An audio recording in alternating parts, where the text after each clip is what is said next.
paz do Senhor, meus irmãos. Quero, através deste vídeo, expressar para vocês algo que o Espírito Santo trouxe ao meu coração, um ensinamento maravilhoso da tua palavra. Eu quero trazer para vocês uma palavra que está em Mateus 22:14, onde o Senhor diz que muitos são chamados, poucos são escolhidos. E eu quero trazer para vocês a verdadeira mensagem que Deus está falando nessa palavra. Eu quero dizer para vocês que eu acredito em um Deus que não faz acepção de pessoas, um Deus que veio para salvar a todos. Amados, interpretar essa mensagem como Deus chama muitos, mas escolhe poucos, é um absurdo. Tem muita gente interpretando dessa forma. Na minha ignorância, eu fui ensinado que muitos são chamados e poucos são os escolhidos de Deus.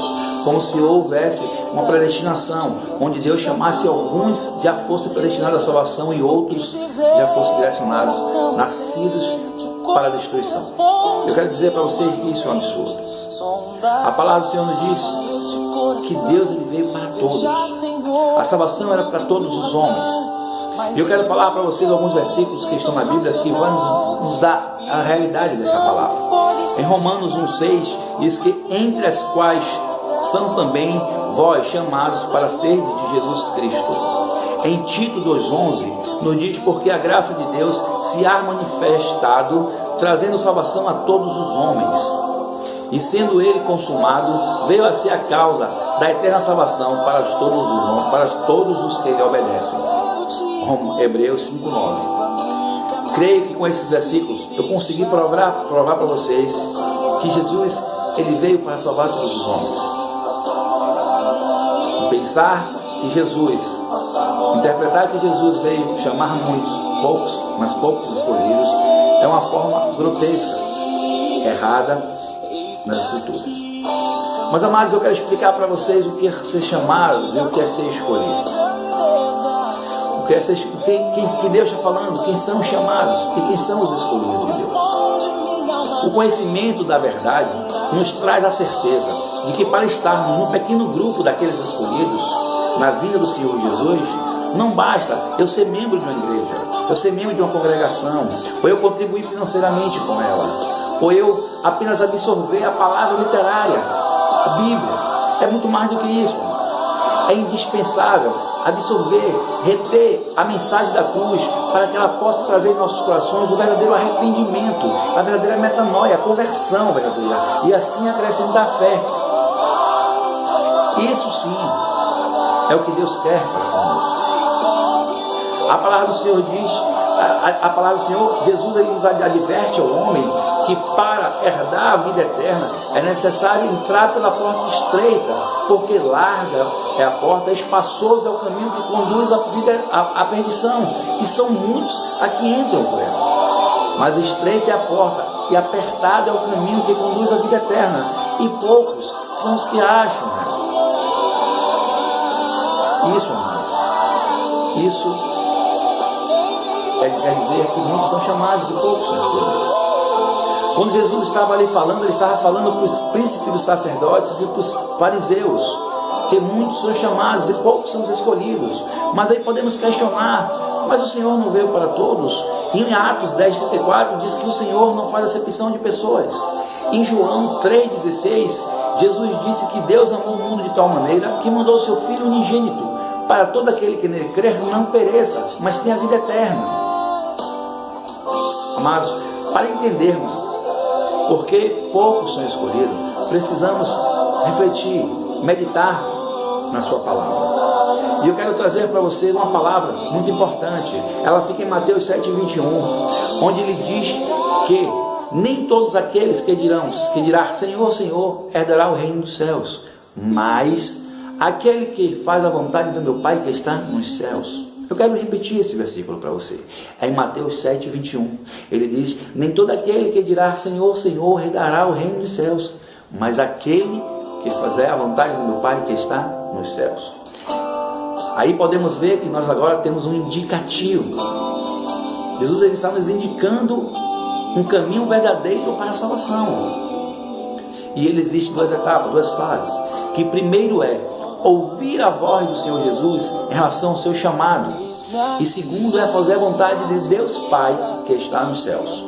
Mas como podemos ouvir a voz do Senhor Jesus e o seu chamado? A palavra nos diz em Apocalipse 3:20, Jesus está nos dizendo: eis que estou à porta e bato. Se alguém ouvir a minha voz e abrir a porta, entrarei na sua casa e cearei contigo e ele comigo.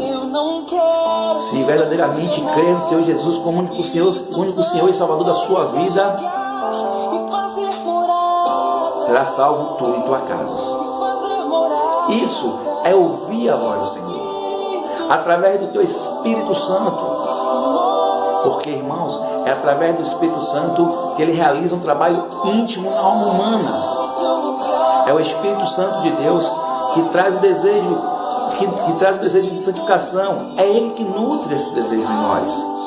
É através do Espírito Santo, é ele que nos impulsiona as boas obras.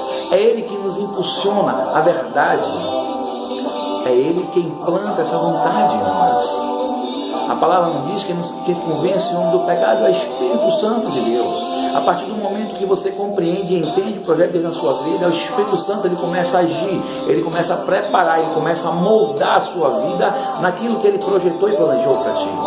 É ele que vai te ensinar. A palavra do Senhor diz que a unção nos ensina todas as coisas. Esta unção se chama Espírito Santo que habita em ti, porque você é o templo do Espírito Santo. Você é a igreja do Senhor.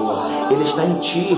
Jesus Cristo morreu e mandou a promessa de Deus sobre as nossas vidas. No momento que você recebeu o Senhor como único Senhor e Salvador da sua vida, o Espírito Santo ele faz morada na sua vida. Ele está na tua vida. Irmãos, eu quero dizer para você que nós não temos, como é que eu posso dizer, referências bíblicas para formatar um cálculo percentual dos escolhidos dentre os chamados. Não existe como isso. Agora temos exemplos clássicos no Antigo Testamento que podemos tomar como parâmetros para análise e avaliação, meditação. Se você for lembrar lá no Gênesis, acho que é 6 e 7, você vai ver que Deus ele se arrepende da sua criação, porque o homem se corrompeu. O homem se tornou imundo, idólatra, avarento. E ali Deus ele decide destruir todo aquele lugar, toda a humanidade. Só que Deus ele olha e ele vê um homem justo, íntegro, um homem temente a ele. Esse homem era Noé. E Deus ele manda Noé construir uma arca e diz Noé para que Noé entre com a sua esposa, seus filhos e as esposas dos seus filhos. Naquela nação se salvou apenas 8 pessoas. Muitos foram chamados, mas poucos foram escolhidos.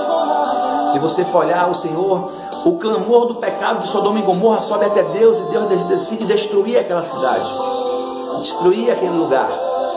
Mas existia um homem justo naquele lugar, chamado Ló. E Deus envia os seus anjos ali para arrancar Ló daquele lugar junto com a sua família. E na saída a esposa de Ló olha para trás e vira uma estátua de sal. E se salva Ló e 3 duas filhas. Muitos ali foram chamados, mas apenas 3 foram escolhidos. Se você lembrar do povo que saiu do Egito, eles já perto de entrar na terra prometida, eles temeram, porque eles viram o gigante. Apenas Josué e Caleb vieram com palavras de perseverança, de fé, porque criam na palavra de Deus. E eles peregrinaram mais 40 anos no deserto, por causa da obediência daquele povo. 600 mil homens pereceram no deserto acima de 20 anos, e não entraram na terra prometida. Apenas Caleb e Josué. Muitos foram chamados, poucos foram escolhidos. Eu quero dizer para você que Cristo ele veio para todos.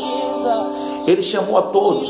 Apenas aqueles que estão debaixo do teu querer e da tua vontade. Apenas aqueles que renunciam tua vontade, os teus planos e projetos para cumprir nas nossas vidas a vontade do Pai. A palavra do Senhor diz que nós temos que renunciar. O Evangelho é renúncia. Devemos carregar nossa cruz e seguir a Cristo. Eu quero dizer para você que hoje parece ser ganho, amanhã será perda. Mas o que hoje parece ser perda, amanhã será ganho. O Senhor ele está nos chamando a estarmos no grupo dos escolhidos, porque os escolhidos são aqueles que realmente fazem a vontade do Senhor, é aqueles que vivem diante da vontade perfeita de Deus. Deus nos chamou a todos, Mas muitos não querem estar no meio dos escolhidos, porque muitos preferem viver de forma errônea. Muitos preferem viver os teus desejos, as tuas vontades, debaixo do teu poder, da tua força, do teu intelecto, do teu conhecimento, das tuas riquezas. E esquece de viver Deus. Jesus, ali em Mateus 22, ele estava falando com os principais sacerdotes, os fariseus, que Jesus, Deus, estava comparando o reino dos céus, que é perfeito, que é feliz e alegre, com a festa de núpcia. E ali Deus mandou os seus servos, estava fazendo uma festa de núpcias, um banquete do seu filho. E ele mandou os seus convidados, os seus servos, ir buscar os convidados. E aqueles servos eram os profetas de Deus, que foram falar de Deus. E os convidados eram os judeus, irmãos, que foram os primeiros homens. Foi o que Deus escolheu para ser povo dele. Naquela época, todos os povos eram politeístas, idólatras. O único povo que era monoteísta era o povo hebreu. E foi o que Deus escolheu. Mas aqueles homens, eles não receberam a Cristo. Eles conheceram a palavra do Senhor através do seu profeta Moisés, através da lei. Mas Cristo veio para trazer a graça àqueles homens. Mas eles não vieram, eles não quiseram. E muito pelo contrário, eles crucificaram Cristo. Então na parábola diz que Jesus manda seus servos voltarem em todos os lugares, e onde achasse pessoas, trouxessem para a festa, para o banquete nupcial, bons ou ruins. O Senhor estava dizendo que ali o Evangelho ia ser anunciado a todas as nações, idólatras, aos gentios, e todos aqueles que recebessem a tua palavra iriam participar do seu banquete, da festa nupcial. Porque os convidados, os primeiros convidados, não eram dignos de participar da sua festa. Eram os próprios judeus que não receberam. Então o Evangelho, ele se foi expandido pelos gentios, através do apóstolo Paulo. Levou o Evangelho a todas as nações, e outros profetas que fizeram viagens missionárias. E ali, o rei, quando entra naquele lugar, na sala do banquete, existe um homem que está sem o traje nupcial. E o rei pergunta para ele quem deixou ele acessar aquele lugar sem o traje nupcial. E ele emudece. E o rei manda prendê-lo pelos pés na mão e jogar ele nas trevas exteriores, onde há ranger de dentes e iria sofrer, né? Um lugar de sofrimento. O Senhor estava trazendo a realidade do futuro. E ali, para estar diante do rei, naquele banquete, ele precisava estar trajando as vestes nupcial. Amados, nós precisamos adentrar a sala do trono e a sala do banquete do Senhor, para nos alegrarmos junto do rei. Mas precisamos estar com nossas vestes nupcial, as vestes celestiais limpas, porque o sangue de Cristo já nos limpou de todo o pecado. Precisamos andar em santidade, buscar o entendimento e a compreensão do que Deus tem comigo e contigo, e viver debaixo da vontade de Deus. Deus é o centro das nossas vidas. Entregue o seu navio, o seu barco diante da mão do Senhor, seja Ele seu comandante, o mestre do seu navio. Deixe Ele guiar o seu navio, porque Ele vai direcionar para águas calmas e tranquilas. E ali o Senhor estava dizendo: muitos são chamados, poucos são os escolhidos. O Senhor, Ele não faz exceção de pessoas, irmãos. O Senhor veio para mim, veio para você. Jesus na cruz, Ele disse: está consumado. Ele consumou aquilo que Ele veio fazer.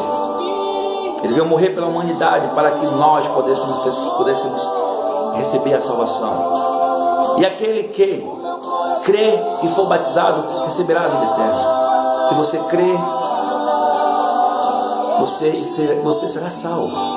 Abra a sua boca, receba Jesus Cristo como único Senhor e Salvador da sua vida. Confesse o Senhor na sua vida, que automaticamente você receberá o Espírito Santo na sua vida.